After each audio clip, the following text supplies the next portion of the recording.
Welcome to InfoHub. In our headlines, government in receipt of multiple proposals for energy-related projects, 65th observance of World Leprosy Day, and tax-evading private schools are being taken to court by the GRA. Stay tuned for the details of these and more.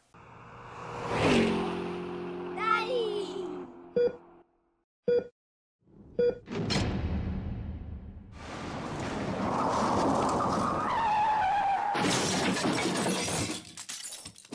And now for the details. Several proposals for energy-related projects by local and foreign companies are engaging the attention of government on an almost weekly basis, as Minister of State Joseph Harmon explains. We're having serious discussions with many entities, almost every week I can say to you, companies are coming and making proposals for energy-related projects.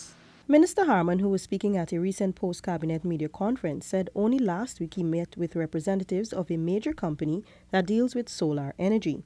This is an area the state minister noted that government will be examining very closely, in addition to hydro, wind, and biomass. We believe that the energy sufficiency in this country is an important matter for us, not only for domestic consumption, but for the industrial use and for the future development of this country. We have to move very quickly on these things because we have become an impatient country. People have become very impatient. They want to see things happening now. And so we recognize that, and therefore have actually tried to expedite some of the processes. Minister Harmon also disclosed that a soon-to-be-launched wind turbine project will be executed under quarantine by a local businessman. He said more power than is required is being generated, and the operators engaging the Guyana Power and Light Company to determine if some of that power can be added to the national grid. The state minister assured of government's transparency when dealing with such projects. For InfoHub, Stacey Carmichael. The need for residents to engage their local authorities was reiterated on January 28 at the ceremony and community meeting to commission 4 footbridges linking eastern Alexander Village to West Rheinveld and a playfield. Here's more. Making this call was Minister of State Joseph Harmon. He recalled an earlier visit to Alexander Village around a year ago at which government officials were informed by residents about the need for bridges and other small improvements within the community. Many of the things that you see that are happening here are the results of recommendations which came from the community. So these projects are community-driven projects. The minister also thanked the Anglican Diocese for permitting the use of its West Rheinveld playfield, which is currently being rehabilitated and will be used by youths of neighboring communities. He also reminded that whilst it wasn't a multi-million-dollar like the one on the way at the CTIA, the government will continue efforts to improve the lives of all citizens. It doesn't matter how expensive the project is, that once it has to do with the quality of life of our people, that we will be there with you. Also on hand was Georgetown Mayor Patricia Chase Green. She urged residents to form a committee to take charge of this and other similarly planned works. Can we block it off, not for motorcycles to pass, not for things, but if you block it off for motorcycles, there are persons with a wheelchair that need to get from one area to the next. How do you do that? But form your committee and you determine how you move forward from this afternoon as regard to those bridges for 1st Street, 2nd Street, 3rd Street, and 4th Street. This is your responsibility. And so therefore, I ask of you, work with us and we work with you. A quantity of sports gear was also handed over to the Alexander Village Bikers, Riders and Reading Club by Sports Director Christopher Jones. The project was a collaboration of residents, City Hall and the Ministry of Public Infrastructure. Similar improvement works are planned for other communities. Paul McAdam for InfoHub.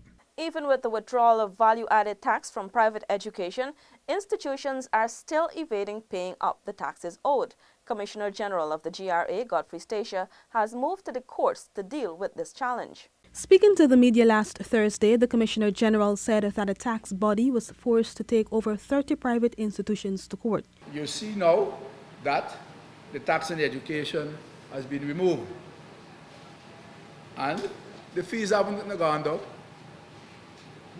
Right? So when we are putting out a press release, and I have already looked at it, I've said parents are asked to ensure that they don't pay VAT now. According to the Commissioner General, a year ago there was a hue and cry about VAT on education.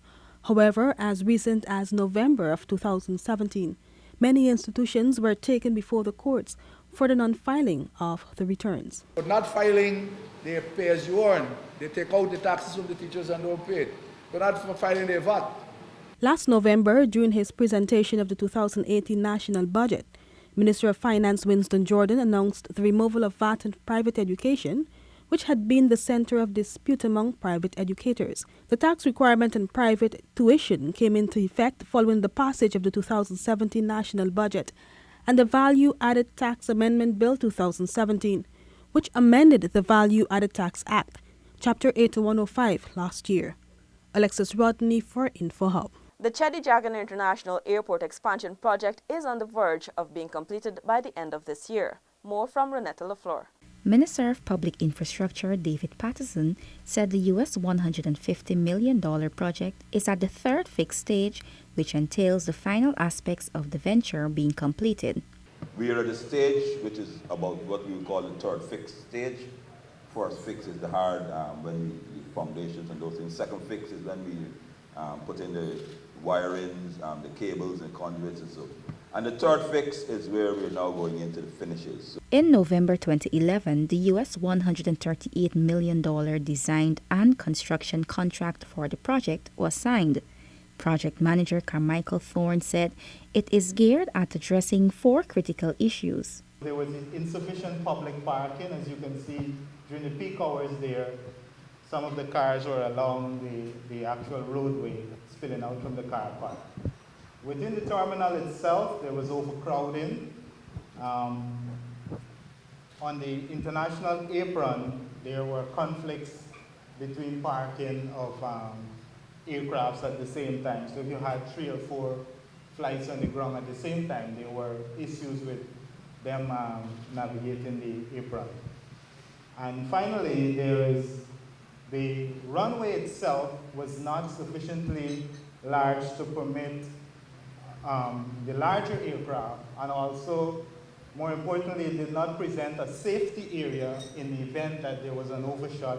To date, the northeastern runway pavement and relocation of residents are completed, and work on the southwest runway and the new arrival terminal is 65% and 75% completed. The process of preserving the existing murals at CTIA has also commenced. Thorne said a mural depicting the historical sites in Guyana, a piece on the Kaitro Falls, will be placed in the arrival building. Renetta LaFleur for InfoHub. Guyana joined the rest of the world to commemorate the 65th observance of World Leprosy Day on January 28.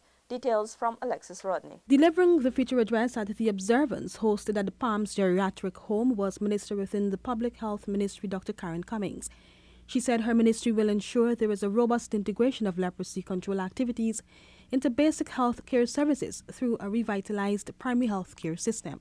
We will continue to provide opportunity for capacity building and institute mechanisms for a renewed focus on preventing disability and promoting socio-economic rehabilitation, as well as encouraging community development in partnerships with the people affected with leprosy. Pan American Health Organization, World Health Organization representative Dr. Jean Alexandre stressed that a multi-sectoral approach is needed in order to reach out to communities.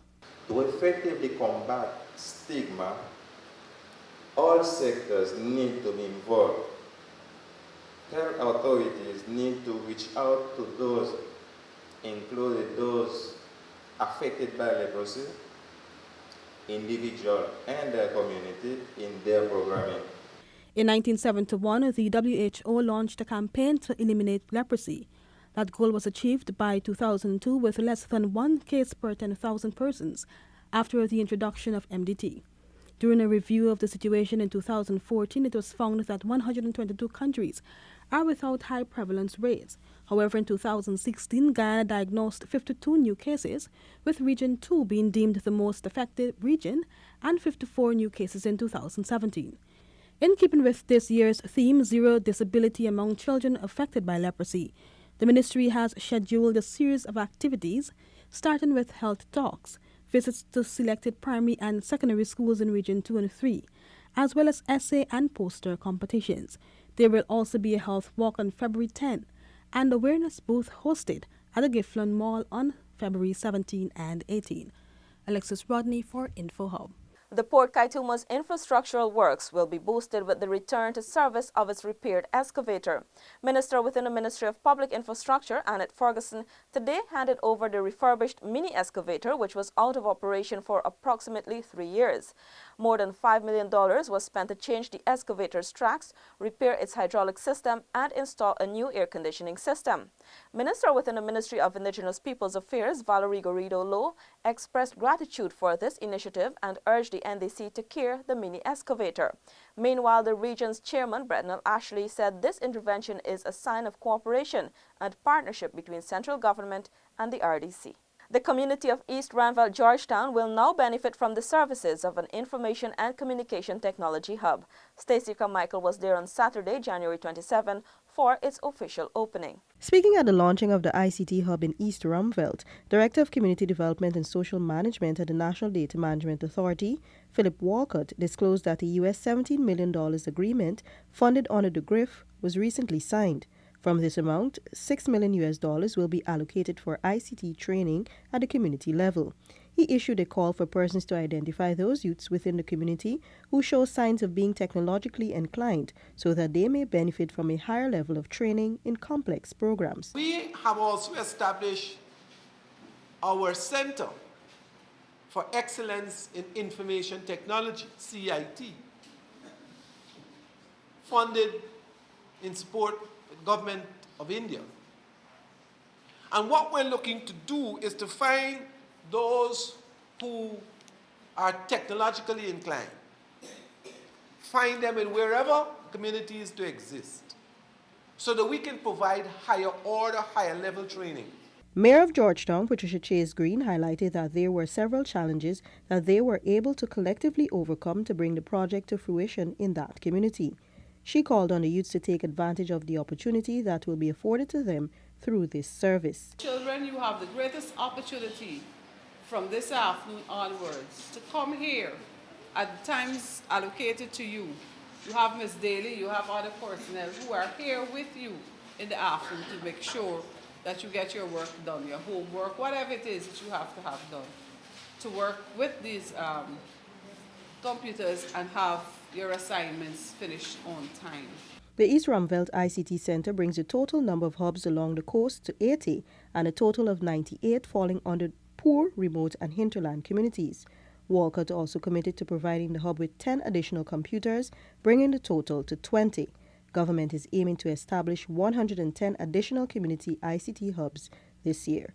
For InfoHub, Stacey Carmichael. Last evening, contestants in the junior soca and calypso competitions gave an appreciative crowd a taste of what is to come in this year's MASH Showdown as they held a dress rehearsal at the Seawall Bandstand. Here is our final report for this evening.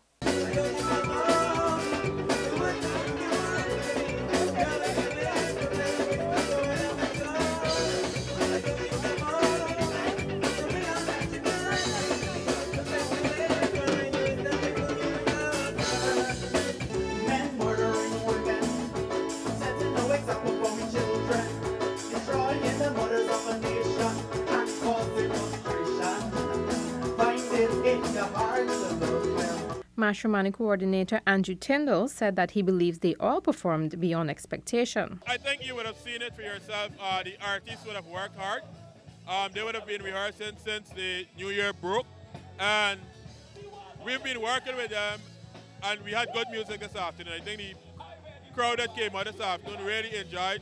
If you hear the music in the background, these are junior soca artists. It's their first year in the competition, and they're really giving it their best. And I think on Saturday the 3rd at Park Square, Fun City, Myconi, we're going to have a really good show. Tyndall also said that he is satisfied with the quality of music being produced by the young artists. I think that's good quality music. Some of them, we keep working with them to improve the standard, but the overall quality of the music is good.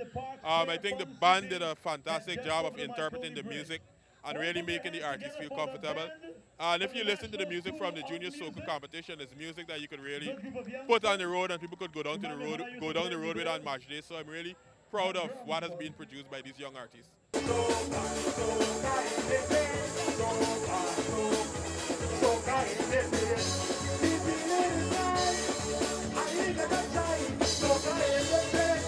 Crystal Stahl for InfoHub. Before I go, let me remind you again that January has been designated Cervical Cancer Awareness Month. Women 21 years and older are reminded to have their pap smears done, since early detection saves lives.